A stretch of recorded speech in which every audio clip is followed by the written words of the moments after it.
अगदी काल परवापर्यंत काँग्रेस आणि महाविकास आघाडीच्या बैठकांमध्ये सहभागी झालेले आणि भाजप विरोधात मोर्चा उघडणारे अशोक चव्हाण आता काँग्रेसमध्ये नाहीत। त्यांच्या या निर्णयाने भल्या भल्या नेत्यांना धक्का बसलाय। पृथ्वीराज चव्हाणांनी म्हटलंय की कालपर्यंत ते सोबत होते, त्यांच्या मनातलं कळलंच नाही, धक्का बसलाय। तर बाळासाहेब थोरातांनी म्हटलंय की आम्ही आज 11 वाजता जागा वाटप आणि बाकीच्या गोष्टींवर बोलणार होतो। तर इकडे अनिल देशमुखांनी म्हटलंय की खासदारकीच्या तिकीट वाटपासाठी जेव्हा आम्ही तिन्ही पक्ष बसलो होतो त्यात अशोक चव्हाण सुद्धा होते। काँग्रेसला कोणत्या जागेवर आपले उमेदवार उभे करायचे आहेत त्यासाठीच्या चर्चेत सुद्धा ते होते। अशोक चव्हाण काँग्रेसचे ज्येष्ठ नेते आहेत, अशा पद्धतीने महाविकास आघाडीला ते सोडून जाऊ शकणार नाहीत याची मला खात्री आहे, असंही देशमुखांनी म्हटलं। पण अशोक चव्हाण यांनी काँग्रेसला सोडलंय ही वास्तविकता आहे। आता चव्हाणांनी काँग्रेस सोडली आहे तर ते भाजपमध्ये जाणार हे जवळपास निश्चित आहे, अशी खात्रीलायक माहिती मिळाली। अशात आता त्यांच्यावर भाजपने केलेल्या टीकेचे स्क्रीनशॉट्स आणि व्हिडिओ जोरात व्हायरल होऊ लागलेत। शिवाय त्यांनी सुद्धा भाजपवर केलेले ट्विट्स कार्यकर्ते उकरून काढतायत। एकूणच अशोक चव्हाणांच्या राजीनाम्याने आणि भाजप प्रवेशाच्या चर्चेने सोशल मीडिया ओसंडून वाहतोय। तिथं नेमकं काय सुरू आहे आणि भाजपने त्यांच्यावर नेमके कोणते गंभीर आरोप केले होते हेच आपण या व्हिडिओमध्ये पाहणार आहोत।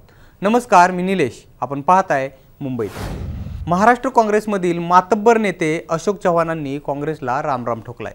पक्ष सदस्यत्वाचा राजीनामा त्यांनी दिलाय, शिवाय त्यांनी आमदारकीचा सुद्धा राजीनामा दिलाय, जो विधानसभा अध्यक्ष राहुल नार्वेकरांनी स्वीकारलाय सुद्धा। काँग्रेस सोडल्यानंतर ते कुठे जाणार हे अद्याप त्यांनी क्लिअर केलं नसलं तरी ते भाजपमध्ये जातील असा अंदाज व्यक्त केला जातोय। भाजपकडून त्यांना राज्यसभेची उमेदवारी दिली जाऊ शकते असाही अंदाज आहे। अशोक चव्हाण यांनी राजीनामा देऊन भाजपच्या दिशेनं वाटचाल सुरू केली आहे असं आता स्पष्टपणे बोललं जाऊ लागलंय। आणि याचं एक मुख्य कारण म्हणजे मोदी सरकारनं लोकसभा अधिवेशनादरम्यान काढलेली एक श्वेतपत्रिका असल्याचं बोललं जातंय। निर्मला सीतारामन यांनी यूपीए सरकारच्या काळातील भ्रष्टाचारासंदर्भामधील एक श्वेतपत्रिका लोकसभेमध्ये ठेवली होती। त्यामध्ये चव्हाण यांच्याशी संबंधित असलेलं आदर्श प्रकरण तसेच इतर अनियमित कारभाराचा पर्दाफाश करण्यात आला होता।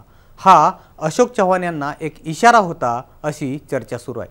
आता चव्हाण भाजपमध्ये जातील असं बोललं जातंय। या पार्श्वभूमीवर भाजपने त्यांच्यावर काय काय शब्दात ताशेरे ओढले होते ते बघूयात। आता हे बीजेपी महाराष्ट्रच्या हँडलवरून केलेलं पहिलं ट्विट बघा। त्यामध्ये पुणे जमीन घोटाळ्याचा रेफरन्स देण्यात आलाय।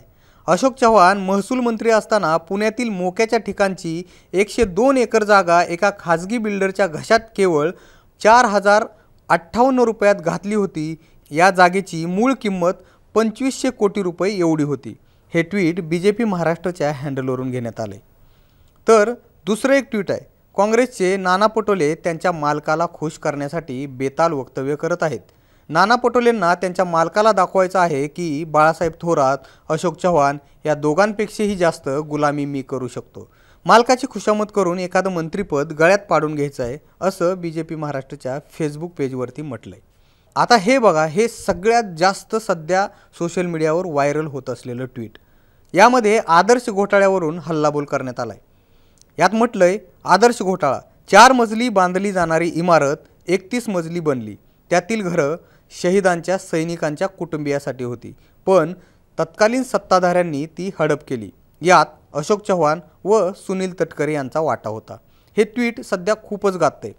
आता बीजेपी महाराष्ट्राचं पुढचं एक ट्विट बघा। यामध्ये भाजपचे तत्कालीन मुख्य प्रवक्ते माधव भंडारे यांचा रेफरन्स देऊन एक पत्र तिथं पोस्ट करण्यात आले। या पोस्टमध्ये पुण्यातील भूखंड गैरव्यवहाराबद्दल अशोक चव्हाणांना उच्च न्यायालयानं एक नोटीस दिली होती, त्याचा रेफरन्स देण्यात आलाय। आता ही पुढची एक पोस्ट बघा। त्यामध्ये राज्य विधिमंडळाच्या अर्थसंकल्पीय अधिवेशनामध्ये अशोक चव्हाणांच्या विरोधामध्ये केलेलं आंदोलन आपल्याला दिसून येत आहे। हे झाली काही ठराविक ट्विट्स आणि फेसबुकवरील स्क्रीनशॉट्स। पंतप्रधान मोदींनी नांदेडमध्ये जाऊन आदर्श घोटाळ्याचा उल्लेख करत अशोक चव्हाणांवर जबरी टीका केली होती। तर फडणवीसांनी चव्हाण लीडर नसून डीलर आहेत अशी टीका केली होती। हे झालं भाजपनं चव्हाणांवर केलेल्या टीका।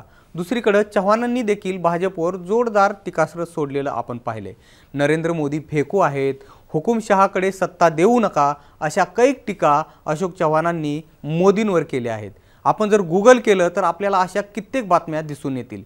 त्यांचे अनेक ट्विट्सही अजूनसुद्धा त्यांच्या टाईमलाईनवर आहेत, ज्यावर त्यांनी भाजपवरती केलेला हल्लाबोल आपल्याला दिसून येते।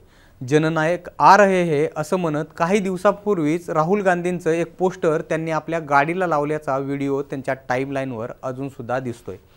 असो, राजकारणात हे काय पहिल्यांदा झालेलं नाहीये, आधीही बऱ्याचदा असं घडलंय आणि भविष्यात देखील असं होणार नाही याची आपण शाश्वती देऊ शकत नाहीत। यामध्ये कार्यकर्ते नावाच्या माणसांची मात्र फरफट होताना दिसून येते। आपल्याला याबाबत काय वाटतं हे आम्हाला कमेंट बॉक्समध्ये नक्की सांगा आणि मुंबई तकला जर आपण सबस्क्राईब केलं नसेल तर लगेच सबस्क्राईब करून घ्या। धन्यवाद।